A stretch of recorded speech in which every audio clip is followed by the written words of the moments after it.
Très bien, on y va. Nathalie Vermorel. Oui, 4 points ce matin.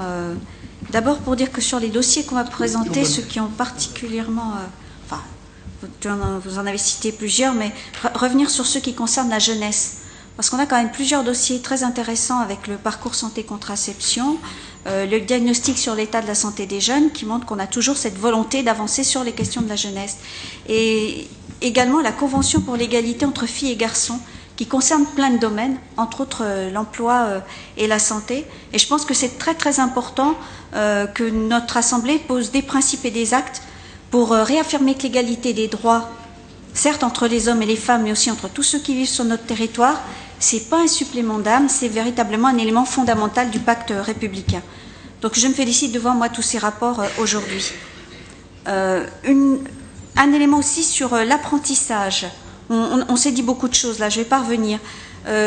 Simplement, effectivement, il y a un certain nombre d'apprentis qui ne trouvent pas de maître d'apprentissage, et ces jeunes-là qui ont un désir de formation professionnelle, on va les retrouver dans les lycées professionnels à un moment ou à un autre. Et moi, je souhaiterais qu'on soit attentif aussi, parce qu'on tient beaucoup de propos sur l'apprentissage, mais à mon sens, on n'en tient pas suffisamment sur les lycées professionnels.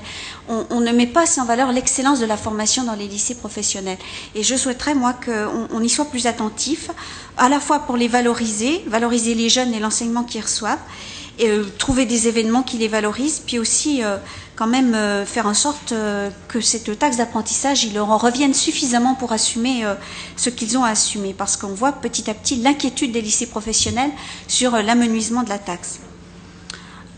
D'une manière plus générale, moi aussi je suis extrêmement inquiète d'entendre cette information selon laquelle le gouvernement envisagerait d'aggraver la diminution des dotations aux collectivités. Si cette nouvelle devait être confirmée, ce serait pour moi effectivement une menace à nouveau sur les politiques publiques et particulièrement les services publics qu'on gère. On a quand même formation professionnelle, lycée TER, c'est pas des petits domaines, c'est des sommes extrêmement importantes. C'est véritablement pour nous un non-sens économique au moment où la population s'appauvrit, et je pense qu'il faut maintenir ces services publics et les investissements. Et moi, j'appelle le gouvernement à abandonner de telles perspectives et au contraire à s'appuyer sur nous, sur les collectivités, puisque nous savons bien que nous réalisons 71% des investissements publics. Alors, oui, moi je veux dire à Madame Coin, pour ma part, je ne pense pas que la solution soit à droite non plus. Hein. Elle nous fait une brillante démonstration, ça vous aurait étonné, n'est-ce pas? Une brillante démonstration sur la question fiscale. Je rejoins le Président quand il rappelle que la suppression de la taxe professionnelle et la perte de notre autonomie dans les régions, on vous le doit, malheureusement. Voilà. Deuxième sujet d'inquiétude, le projet de loi sur les compétences et le redécoupage des régions et des départements.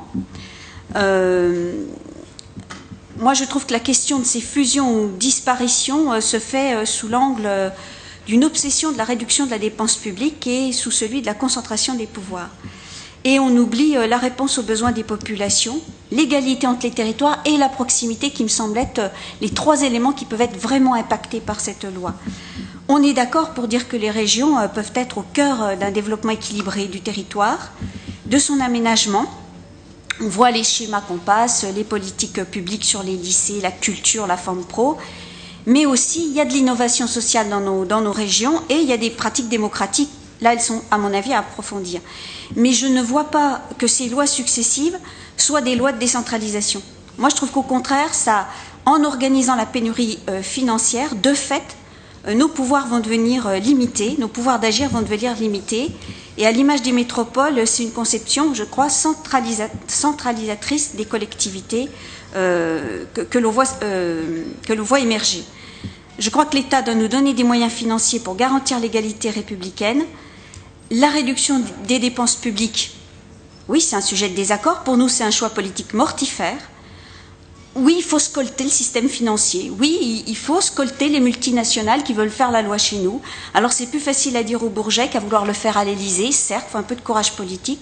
Je trouve malheureusement qu'aujourd'hui, on n'est pas dans cette voie-là. Nous, on appelle à le redresser. Donc, on va être très attentif à ce texte qui va venir prochainement devant la représentation nationale. Et notre action visera à évacuer les dispositions de mise en concurrence entre les territoires, conforter les niveaux de responsabilité de la collectivité régionale et ses moyens financiers, mais je pense que c'est très important aussi dans le respect de l'unité nationale.